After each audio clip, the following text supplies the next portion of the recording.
Hello mga mi! Welcome na naman sa panibagong araw ng buhay ko bilang isang full-time mom! For today's mini vlog. Dahil nga day off ngayon ni the day, si Mini is kagabi pa siya umuwi para sa kanyang off.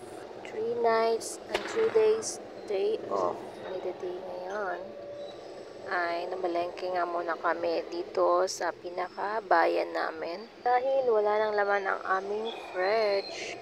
At ayan yung mag-ama. Ditong tindahan kami madalas bumibili ng bawang, sibuyas, at iba pang mga gulay pag hindi kami nakapasok sa mismong palengke. So, ang tindi ng sikat ng araw kahit medyo maaga pa ito.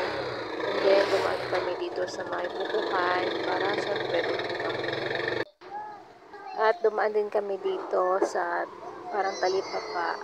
Merong isda kasi dito. Minsan, masariwa pa yung mga isda dito. Bilis na rin ng transition. Andito na sa agad sa bahay. Nugasan ko na agad yung mga isda at yung lulutuin ko for the day. So, napabili ako ng isda para sa aking paksiw. Hindi ko alam kung anong klaseng isda ito.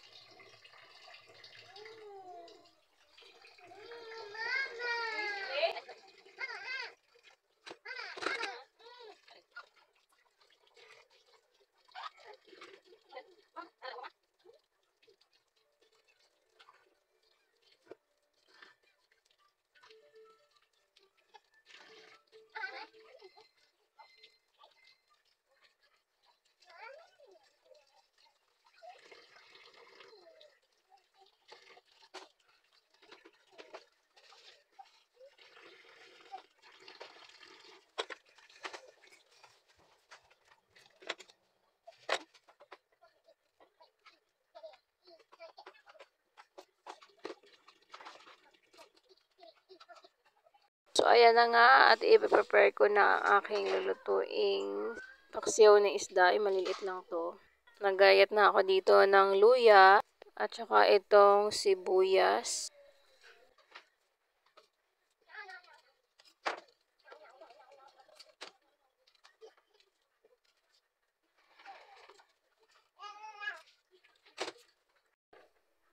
Lisa.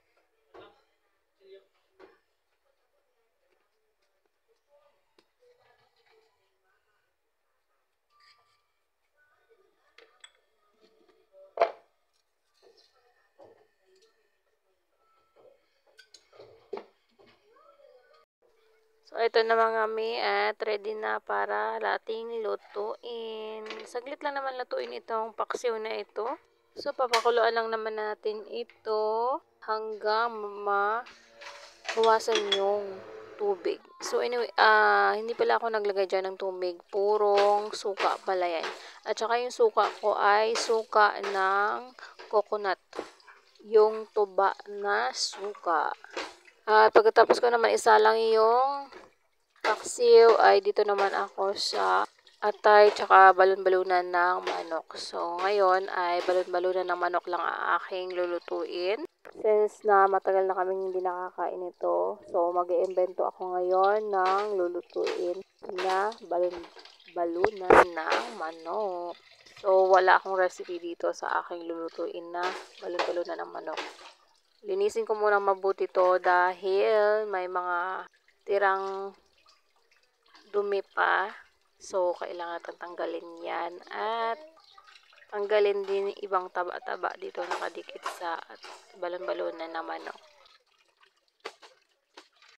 So, ito pala yung ingredients na gagamitin ko sa aking atay na balon-balunan ng manok. Kulang pa yan ng lemon. Meron akong oregano, bay leaf, tsaka ginger, onion, and garlic.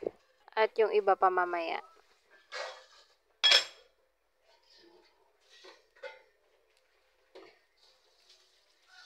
Ayan, luto na ang ating paksiw na isda. I-set aside na muna natin ito. Ayan na siya. Para makapagluto ako ulit ng kakainin namin ni Dede ngayong tanghalan. So, ito na nga nagpapainit na ako ng gas-gasing kong kawali na ang hirap bitawan.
Ayan na na.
At ito nga, ilagay na natin ito yung bay leaf at saka ang ating oregano and then isang slice na lemon.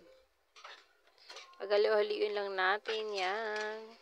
Ayun, sinasabi ko mga Mia, wala akong recipe. Kung ano lang naisip ko, kung paano ako magluto, yan lang talaga lutuin ko. Yan yung gagawin ko. Anyways, pag may ganyan talaga akong ugali, minsan pag nag-iimbento talaga ako ng lulutuin, nag-iimbento ako ilalagay sa aking lulutuin. Pag sinipag na magluto. So, naglagay na ako dito ng asukal para mag-balance ng ating lasa sa ating niluluto. Agdi din ba kayo mga men ng asukal ay nagpapabalance sa mga niluluto natin? Kasi natutunan ko din yan maglagay ng pampatamis asukal since nung nasa abroad pa ako, doon ako sa Hong Kong. So, nagluluto yung nanay ng aking boss na lalaki. So, naglalagay siya lagi ng asukal. And then, maglalagay ako dito ng tomato paste. Wala lang kasi may mga tomato paste dito sa aming fridge na tira-tira nung nagluto si Dade. So, sayang naman. Ilagay natin dito yan. Tapos, pickled. Cucumber ba itong pickled? Ay, naku, ewan ko ano pag-pronounce niya. Bahala na kayo dyan. Basta pickled cucumber. Yan, mga tira-tira nito sa pagluto ni Dade. May nakita pa nga ako sanang liver spread doon. Kaso, naamag na. Kaya tinapon ko na lang. Ko na lang napansin niya nung itong nagluluto ako kasi hindi ako linis ng aming fridge. Punas-punasan ko na lang yan kung ang mga dagda dyan. At hindi pa talaga ako nakapag-general cleaning ng aming fridge. At almost 2 weeks na ako hindi nakapag-general cleaning sa aming fridge. At hindi ko rin makapag-defrost dahil nakakalimutan ko. Ayun. Dahil nga't makakalimutin na talaga ako. Minsan nga pag may gusto akong ilulutuin, alam nyo mga may sinusulat ko yan, tapos nidikit ko sa aming pinto ng fridge para maalala ko if ever. Yun na talaga yung ginagawa ko pag talaga may gusto akong lulutuin. Sabi ko mamaya, kalimutan ko na naman. At ayan na pala yung itsura ng aking niluluto. Yan, pinapatuyo ko na lang siya. Actually, naglagay din ako ng kaunting tubig dyan, mga half na glass ng water para lalong lumambot. Dahil kukunti na lang kasi yung tubig niya kanina. Sariling tubig niya yun, katas niya ng sarili niya. So, ayun.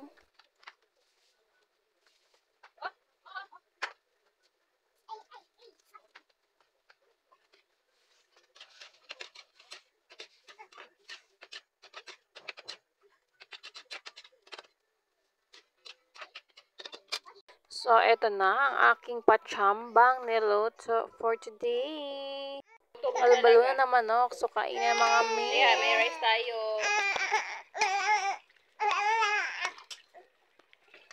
Stop never